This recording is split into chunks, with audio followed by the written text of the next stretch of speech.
You are listening to Aim Higher, a Catholic podcast designed to instruct and to encourage the daily practice of our faith.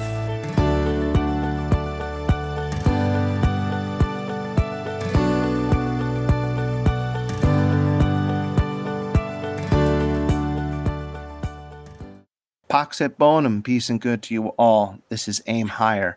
I am Father Anthony Lenz, here as always with Sister Catherine, and today we are going to talk about, predominantly familiarity and what it actually means in its definition and what it means for the Catholic, both the religious and the laity, and in the whole scope of what this means.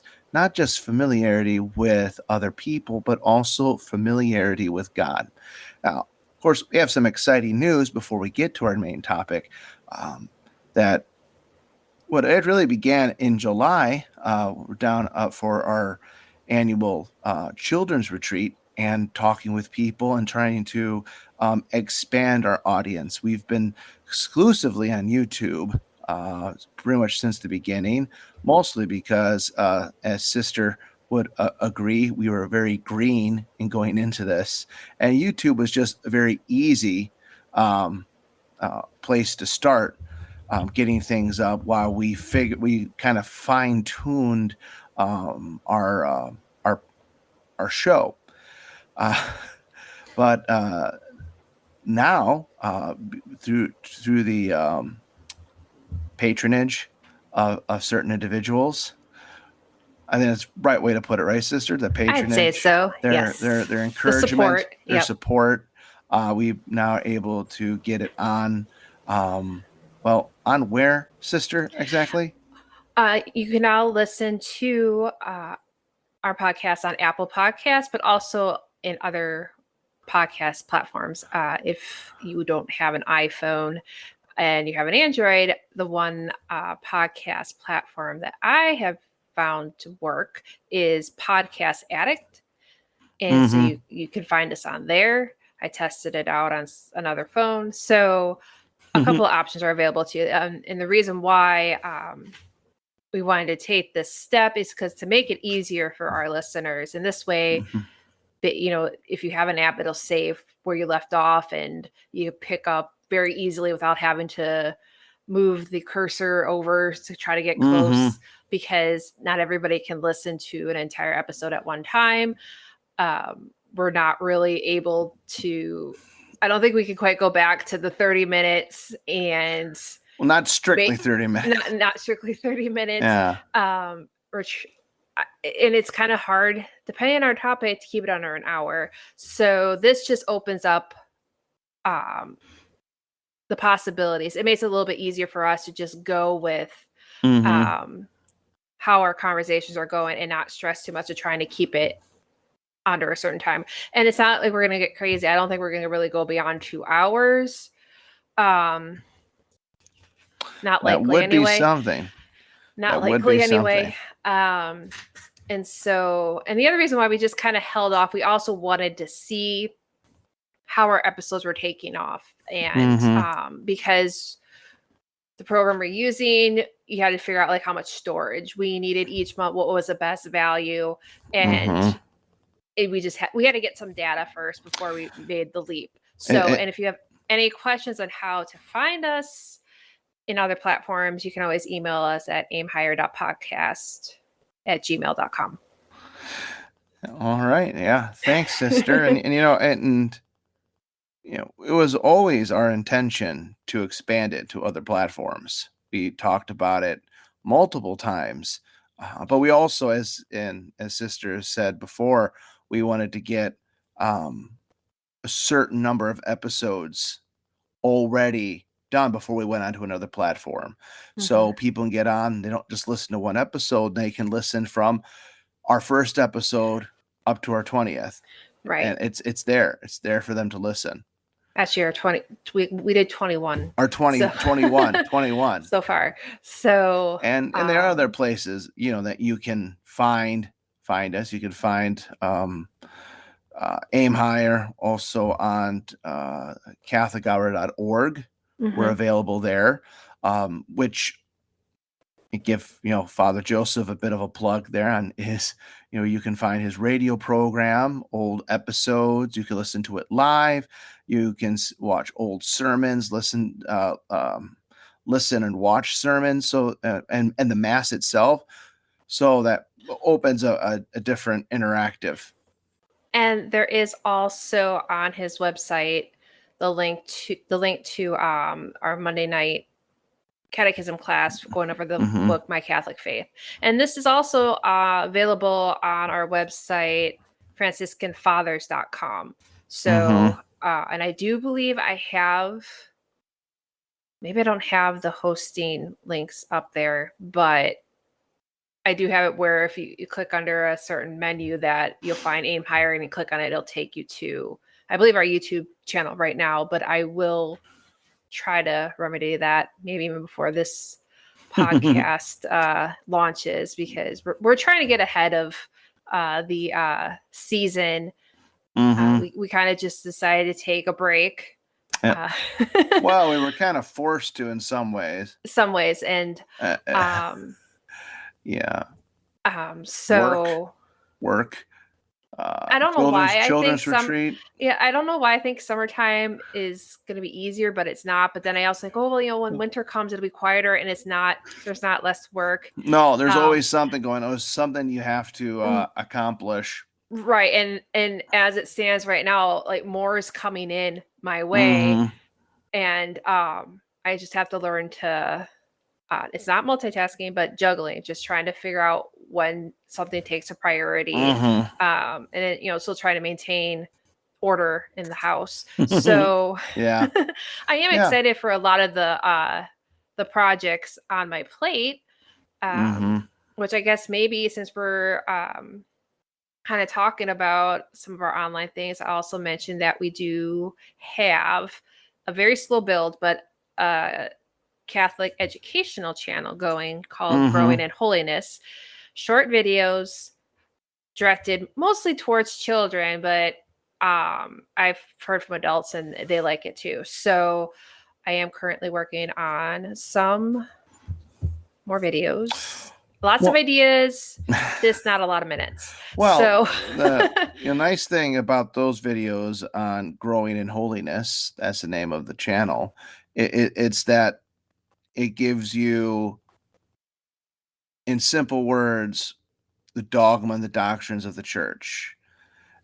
Um, you've done one on the Sacred Heart. You've done one on the Feast of Corpus Christi, the Ascension, and just explaining the simple facts, not going into too much, because very often we can talk and talk and talk and talk, and the message ends up getting lost, and then absolutely. people get they're not sure what they'll latch on to. Mm-hmm. So with this, it gives you the it gives you the facts right head on, and you don't have to go, what was the important part? It's right there. Mm-hmm. There was somebody mentioned to me one of those videos where they were like, I didn't realize that. I didn't know that. And you're kind of surprised, but you're like, you know what? I mean, how much did we study when we were children? Do we actually retain and we Mm-hmm. remember?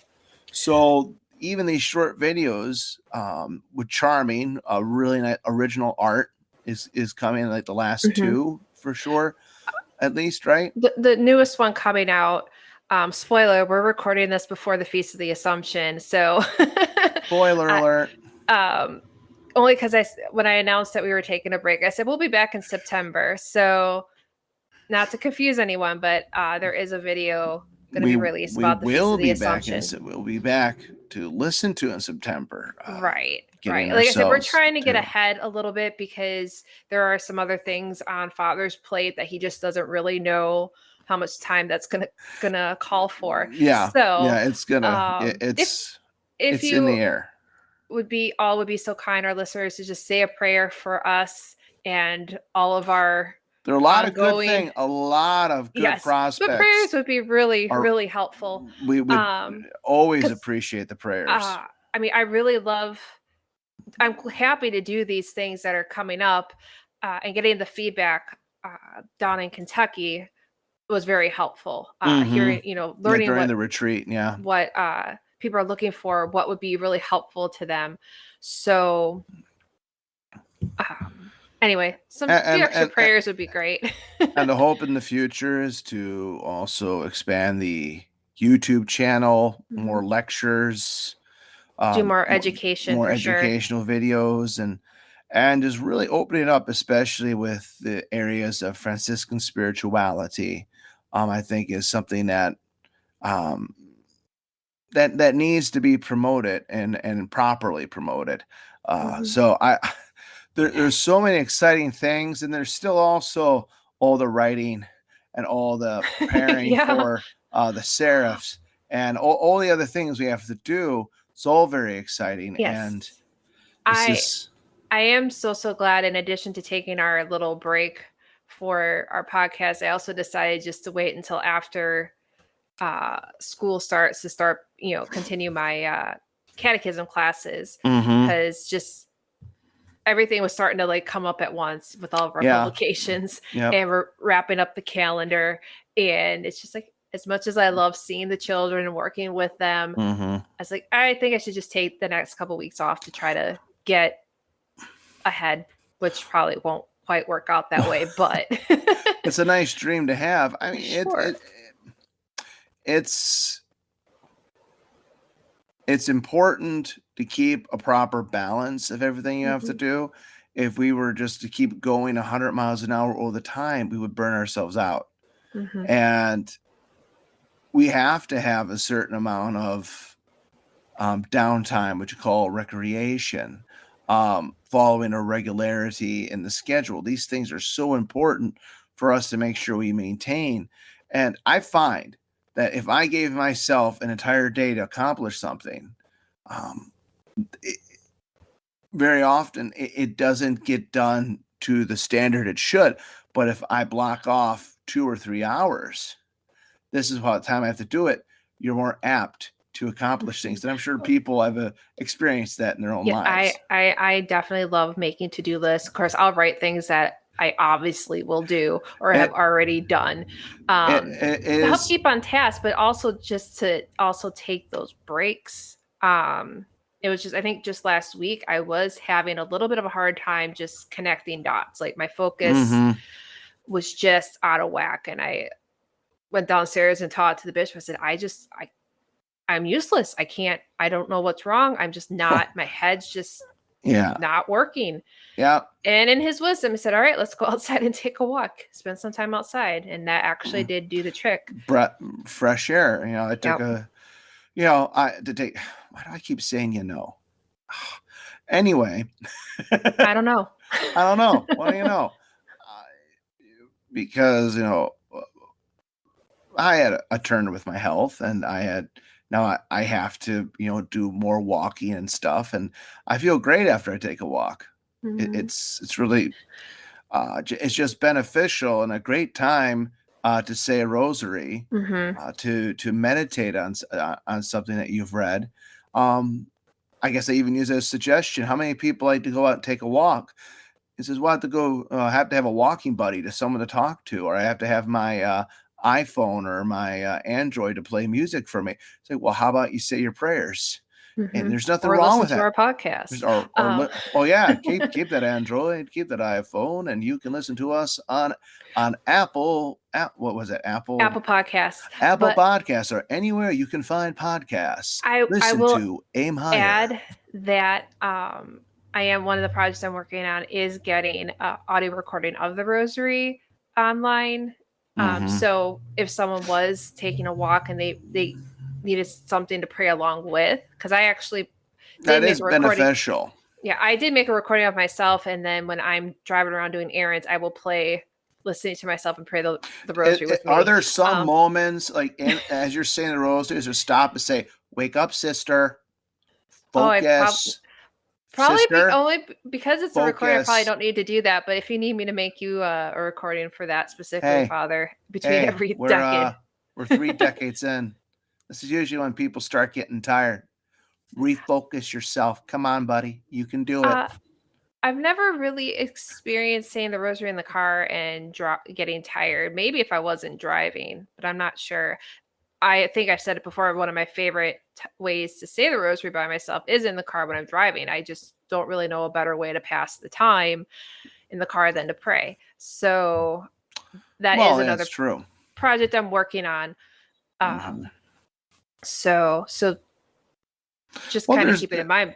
There's so many opportunities in which to pray. So, and the long and short of everything, it is a lot of exciting things mm-hmm, that are in the works. We're wanting to get out, and we have to really start pushing it to make it mm-hmm, happen. And we can sit and wonder, we can plan, we can dream, but how did the podcast come about? We've been talking about it for years. It mm-hmm. was just finally saying, let's do it. And if people recall, we had about 2 or 3 practice runs that just did not, we just didn't feel like they went well. Right. We had an original and then we tried to, because we were recording it on a different format and it was like that was not going to work long term. And so we tried to redo that episode Mm-hmm. with our updated software and yet it was still not working out. And I had one of my friends listen to it and she really liked it. She had a lot of positive feedback that she thinks that this will be worthwhile. I said, okay, well, we'll try to get a fresher Mm-hmm. take on it. And then when that wasn't working, I just went, you know what? We're just going to launch this with this episode. It Yep. does not have to be perfect. Let's just go for it. And I don't think I would have taken that plunge if it hadn't been for her. And Mm-hmm. I know you'll eventually listen to this and you know who you are. Um, Mm-hmm. And if you don't know, shame on you. so So it's exciting. yeah, It's I don't know something. how interesting these first few minutes. When I say a few minutes, it's probably been well, not quite 20, but it's like, all right, when are you gonna get to your topic? And I'm not even sure if I remember what it was going to be, but um, can you Do you want me to give you a familiarize? moment? Do you want me to give you a moment? No, I'm. But you're taking the lead on this one, and we're just I gonna see know. what kind of I know. commentary I I know. have on it. In Yeah. fact, Yeah. we start our episodes before the recording and we say a prayer to the Holy Ghost. And I was kind of already feeling some thoughts come to my mind. Of course, now I don't remember what they are. Hopefully, they'll come Mm-hmm. back. Veni Sancti Spiritus. Mm-hmm. So I mean, that's a bit of the updates of what's going on and what we're hoping as we will proceed into our second season, to bring you more content, more things to be available from the Franciscan Fathers, our Order St. Francis of Assisi YouTube channel, all these different things. So, um, just stay tuned for that, and we'll keep you all posted. So, well,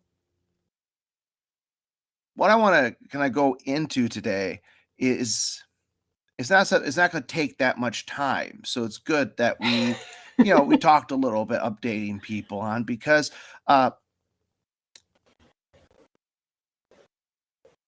when I was reading this morning's meditation in the imitation of Christ, it opened up with a quote from the book of Ecclesiasticus: "Open not your heart to every man."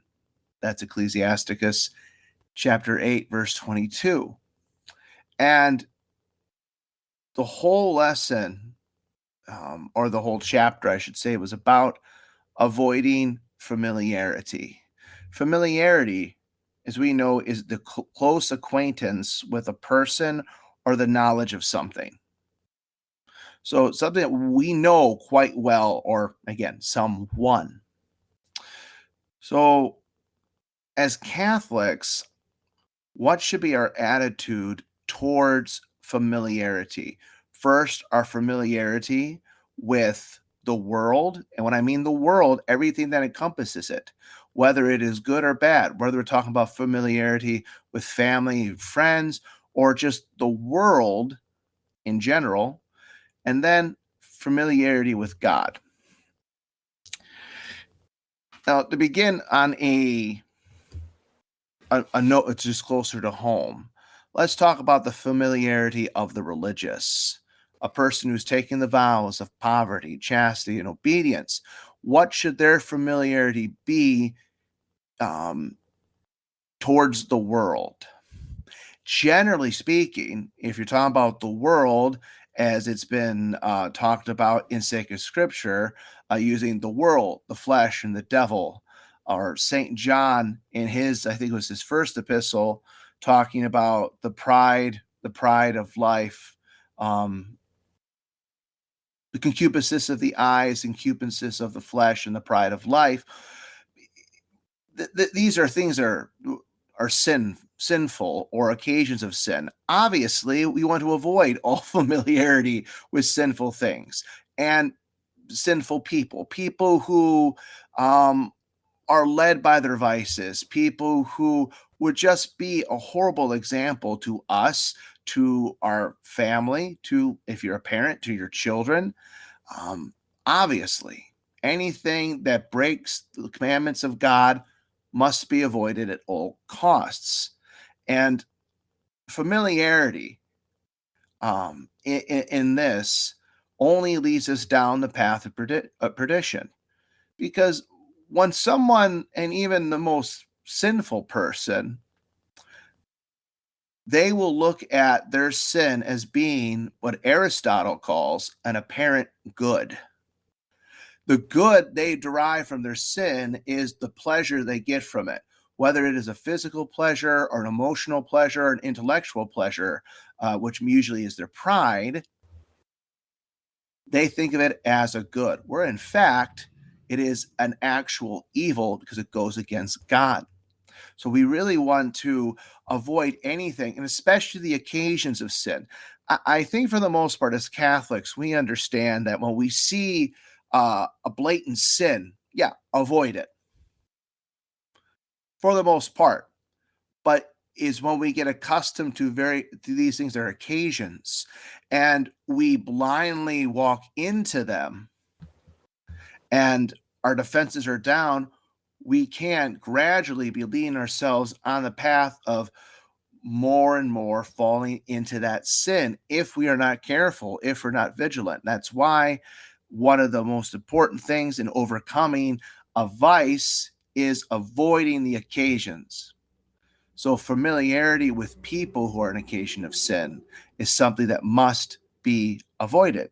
I think we can all understand this. And as a religious, and I said, take the vows of poverty, chastity, and obedience, it goes a step further, because it's not just you want avoid familiarity with sin, but even with the world at large in general. Now, even in the religious life, you have to separate it into two other sections. You have the contemplative, and then you have the active. It's a little bit easier for the contemplative because they are separated from the world, and this is done by design, because they are taking on upon themselves one of the aspects of the life of Christ, which is his private life, which is the time that he took in prayer and meditation. And over the centuries, the brothers and the sisters who would spend their times praying the Psalms and meditating, praying for all the church, was such a bulwark against the wiles of Satan. Well, the way the church is, we don't have that anymore.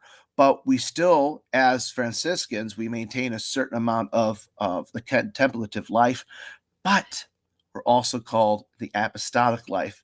And this is where familiarity uh, could creep. Too much familiarity. I better say this. Too much familiarity can creep its ugly head. As I'm saying this, sister, you're starting to smile. Well, right, because we were having a bit of a discussion back and forth before we started recording, because I was trying to wrap my head around everything, and I'm sure this will all come up because I do try to be, I don't know if transparent is word, Mm-hmm. but I I rather share that I too have to try to wrap my head around things and need to Mm-hmm. understand them. And that's something I think at another point we'll bring up in a topic down the line is trying to figure, it's okay to ask questions and Mm-hmm. making sure you really understand. And just doing our best. I was trying to think where I had another thought in there, but I just what was coming to my mind is that we're called to both the contemplative and active life, and unfortunately, I think right now the percentage of active life is higher than the contemplative. Gratefully, we do have many wonderful short prayers readily available to keep that perspective, to keep God closely to us in everything we do, and Yes. that is something that we're all called to do. And I'm glad that we did have that episode way back in the beginning talking about short prayers, because I think it did help not only myself but other people. Just like, And that's a way we keep ourselves attached to God, because we are imperfect creatures. Our minds do tend to wander, and mine we wanders.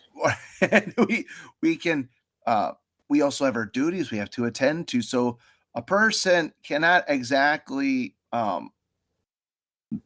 excuse me, cannot actually, not exactly, but actually um contemplate upon like the holiness of God, and also upon whatever their duty is, whether it's working in a factory and giving its full attention, is by doing your job well, giving it your best. That pleases God more.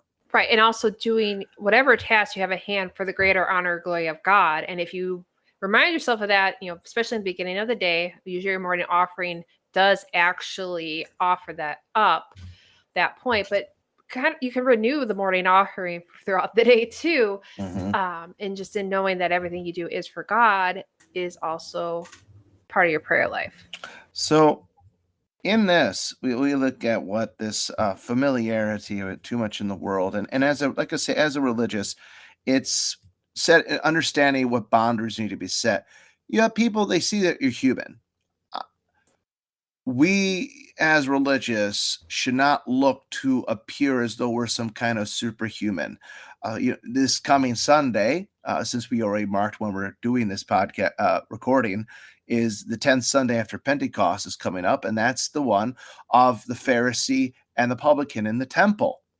The Pharisees, they were known for making themselves appear holier than what they actually were.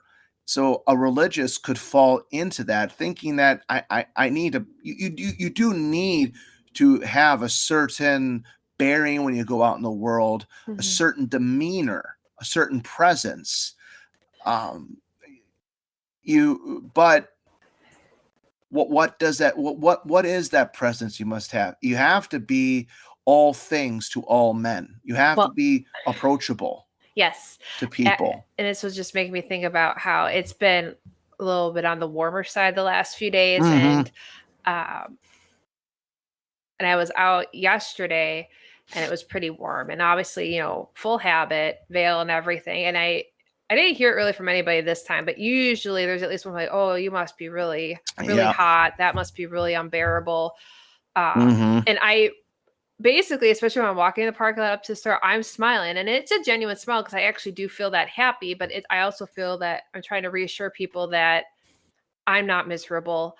I might be a little uncomfortable at times, but I chose freely to wear this because I think sometimes, I think I have heard someone say, I can't believe they make you wear this. And no one's made me. I chose this freely. I knew exactly what I was agreeing to right from my investiture. And of course, I'm not a better person because I'm choosing to wear this habit. I'm definitely grateful that it provides me some right there penance. Actually, if my attitude is right anyway, I try to offer it up. But I also have pointed out to people, I was like, well, I just left the car and it was air conditioning, and there's air conditioning in the store, so it's really not so bad. But I do try to really be out when I go out, is to just have a cheery disposition, have that Franciscan joy, and you have a right to be merry, sister. I do. That's a great book. That is but and I've had people come up and say, I hope I says I hope they give you a summer one. oh, look, this is the summer one. And it's the winter one Yeah, too. it's cold in the And winter too. of course people say you don't wear the habit because you're holy. Actually, in many ways, it's like apparently we're so far from it. We need to have this constant Mm-hmm. reminder. Uh, Mm-hmm. Indeed. we are, and it Indeed. is. It is. If the habit is actually looked upon as it should be, as especially the Franciscan, when you put the hood up, it looks like a cross, Hmm. and I think you it told me that before. reminds us about Christ on the cross and him dying for our sins and everything he suffered. So if one is disengaged from the world, acting in the world, but disengaged from his attachments, the mind is better equipped to go to such meditations. If you allow it to be overflowed with worldly, and this, we live in a world where at a click of a button, you can have everything that's going on from one end of the globe to the other. You can know it. You can know what's going on in Russia. You can know what's going on in New Zealand. You can know what's going on in Africa for the most You part. know at least what people are telling you. I don't know if you could actually say you Well, know you what's can going see. on, Well, you but can see. Yeah, you can see information, and hmm a lot of it is gossip. A lot of it hmm is just um, stuff that you don't need to know. You opinion don't. You pieces. yeah. You don't need to know. And if those things cloud your mind, and especially as a religious person, but a religious, that takes your peace of mind. And a religious could find themselves slowly drifting away from their vocation, and that would be detrimental for the soul of the individual and also for those souls that God intended for them to assist. hmm Now, that's a bit more with the religious. Now, how does this apply to the laity? In many ways, it's the same. We're all supposed to be detached from the world. Our Lord Jesus said, seek first the kingdom of heaven, and everything else provided to you. And he says, let your answers be yes, yes, no, no. Everything else comes from the devil.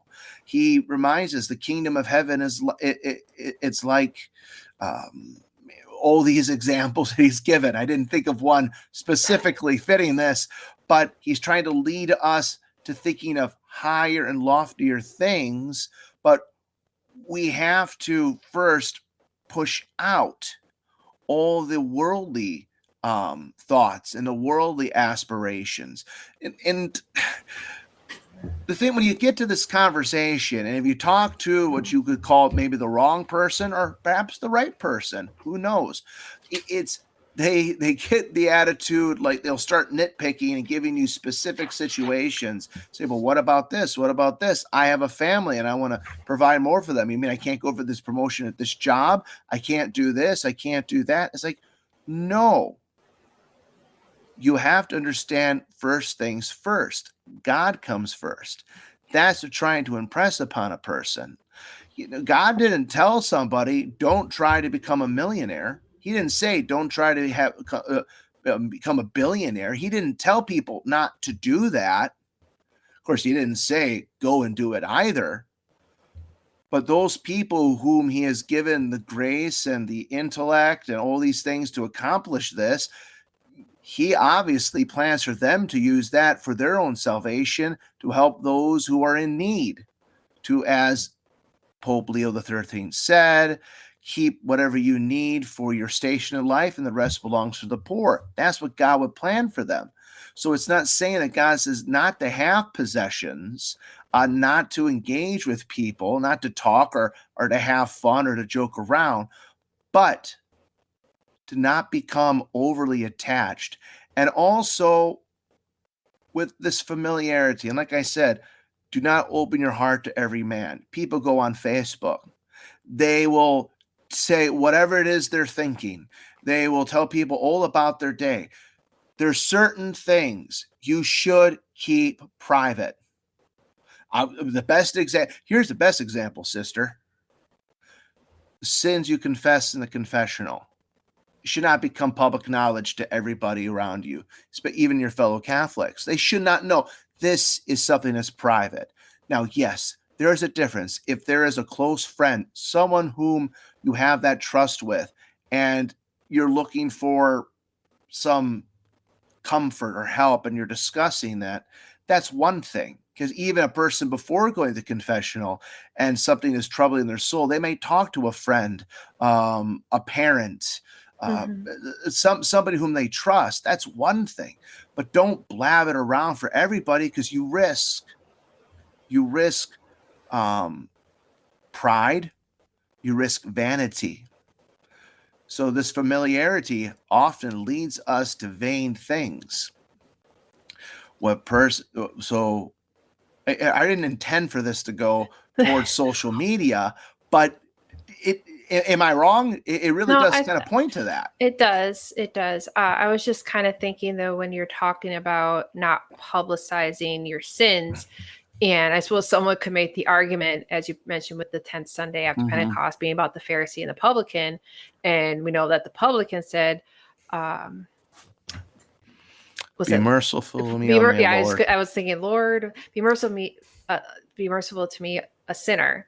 Mm-hmm. And it's like, well, shouldn't, we should say that to ourselves privately. Mm-hmm. I don't really think it needs to come up.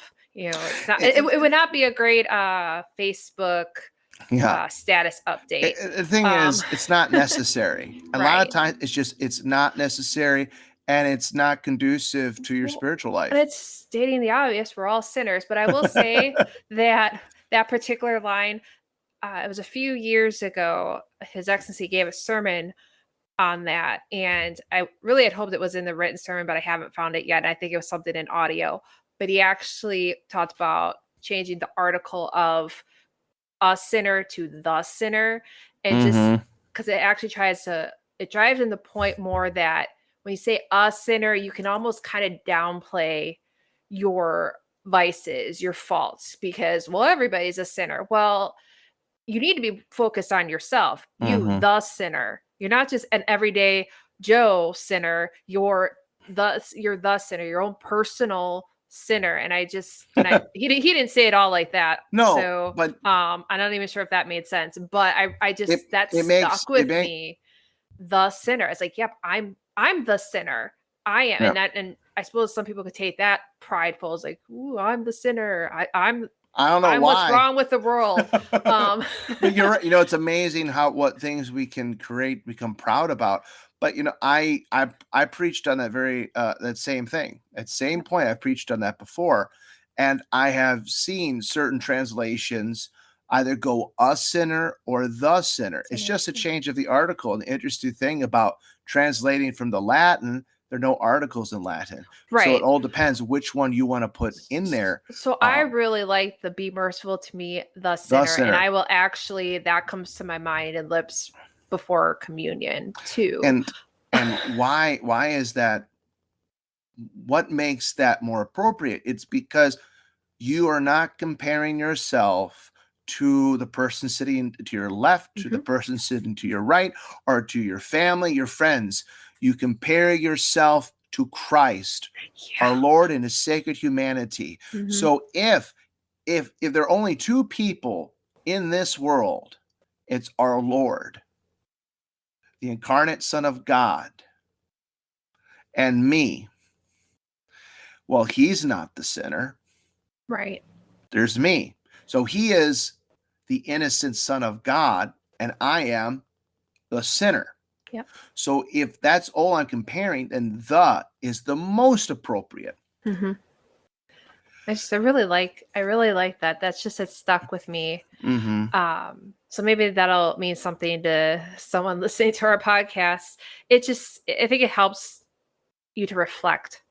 And I think it's actually a great, now I think about it, be appropriate, well, before confession and after confession, but an examination of conscience, like just, I'm the sinner, mm-hmm. and really dive into what are your um, habitual sins. Are you Dominant faults. right? What's really, because again, if you just kind of like, I'm a sinner, it just really downplays, uh, and really downplays offending God, Mm-hmm. hurting God. Mm-hmm. See, here I thought like I wasn't really gonna say much this episode because when he brought up the whole familiarity thing, I like I said, I had a little hard time wrapping my head around it because you're talking about, religious and secular people, but I have I'm gonna say a lot of communication, but there are some people I do have contact with, whether it's for teaching or projects, and I'm just like, but I need to talk to these people and we need to have discussions because I learn from them. I think they kind of learn from me sometimes. In fact, I invited myself to a book club. Um, Well, and so but you see, but that's like the point is that whether this applies for a religious, but especially religious or a laity, is that even though we are engaged with people, we're friends with people, um, we have to work with people, we still have to be somewhat disengaged, but not and distant. setting a boundary more because we do not want to lose the our familiarity with God. Right. And that can happen. Although, of course, if you're talking with someone about God, um, that can strengthen it. It can, but this is just why what it says. Not open your heart to everyone. There Mm-hmm. are going to be people you're going to be close to, Mm-hmm. even lay people. There are a lot of people who know me very well, and it's just it's not as you say. There's a friendship, but there also has to be a certain boundary by saying that yes, we are friends, but like as a priest, I'm your pastor first. Mm-hmm. I am the priest first. I am a religious first. Right. And as much as I love, please understand that I can't get involved. I can't go to this ball game. I can't go out with you to this place. I can't go do this because I am a religious, and this takes me away from that, Right. and I don't want that to happen. So that's the thing that you press on people. And I think most people, especially Catholics, are impressed by that. And I don't mean impressed for you as the individual, but at the ideal of Yeah. separation. So even though we are not cloistered, literally, Mm-hmm. figuratively, we have to cloister ourselves from the world and becoming too attached to it, never losing sight of the supernatural goal that we have for the person that we're communicating with. Well, and as you brought up just now and more in depth earlier, not recorded, that it is important to maintain, especially for you as a priest, that respect, because I can see if people are around you too much and, it's fun to have a little like joking, but Yeah. it can go too far. And I do recall, because there's a young family here, and I will go out to them and try to work on catechism. And her Mm-hmm. kids are pretty young. And I remember I was sitting on the couch, and her oldest had grabbed my veil, and she was right on it. It's like, no, no, you do not touch sister's veil. That is disrespectful. And so I didn't even have to say anything. I don't even know if I really would have thought about it. Um, but it was a really good correction on her part. I'm very happy to spend time with the children and play with the children. I actually did go with them to the zoo one time. So, Mm-hmm. um, Oh, I've done trips and feel. I mean, we did field trips when we had Oh yeah. school with the fathers. So, um, it's just having that right balance. Because I can even think back to, it was probably more prominent when I came to Wisconsin in the winter of 2021 for our brother's funeral, because I was there a Mm-hmm. lot longer. Mm-hmm. Um, kind of feeling uncomfortable a little bit. um, I desperately wanted to get back to Rochester. I think, well, especially in September, that September before with mom's funeral, I was definitely itching to get back. Um, and it's just because you realize you just have a different, I don't want to say temperament or viewpoint. It's definitely not that I think I'm better. I just clearly clash in too worldly of a setting. And you think, well, you went to the zoo. Well, I mean, I don't think really people are paying that much attention to me. Um, but it was challenging. I think the only reason why it probably wasn't as difficult is because you were also there, and you as a fellow religious. I mean, and the thing is, if we had other sisters, I would not have been traveling alone. I would have had a companion sister, which would have made it easier. Mm-hmm. But right now, I am solo, so um, hopefully not for long. But a sister can pray. Anyway, so it was kind of eye opening in a way to kind of be back. And then, obviously, because there were funerals that you're seeing relatives you hadn't seen really since, well, for me, your ordination or ever. And that was also very weird because I didn't announce that I was coming out here. I don't really know when some relatives might have found out. Maybe that Christmas after I left, because I just really wanted to get here, and I just it was time, and that was it. Bye bye. Mm-hmm. So, which I don't know, maybe that was the right thing. I think it was the right thing for me, but that might not always be for everyone else, because I don't think I could have been talked out of it by anyone. I just really wanted to go. So anyway, but I'm also a homebody. I don't really like to go out and about. Um, Yeah. I've always been that way. You were definitely more Yeah. social, but I'd No. rather I'd rather sleep than go out. I was still quite the homebody, even Yeah, I know you really were. maybe less than you, but I liked my time alone. I Hmm. really did, and I still do. But Hmm. with that Although that's said, not exactly the formula for a religious either. You could be very social and like yeah, being out and about and still be called to religious life. So, exactly that. So it, just getting back to really the central point here with sorry. familiarity, and familiarity is not a bad thing in itself, of course, but it's just we have to keep our our focus upon the reason why we're here in this world, to know, love, and serve God. And anything that deters us, stirs us away from that, has to be avoided, whether we're talking about religious or laity. But what should be desired specifically, but is the uniting ourselves with God. And while we were talking about this topic, I was looking into our old friend, The Spiritual Life by Father Tanqueray. That's And a great book. familiarity, in many ways, is a characteristic of the unitive way, which is the final step or phase in a person's spiritual life.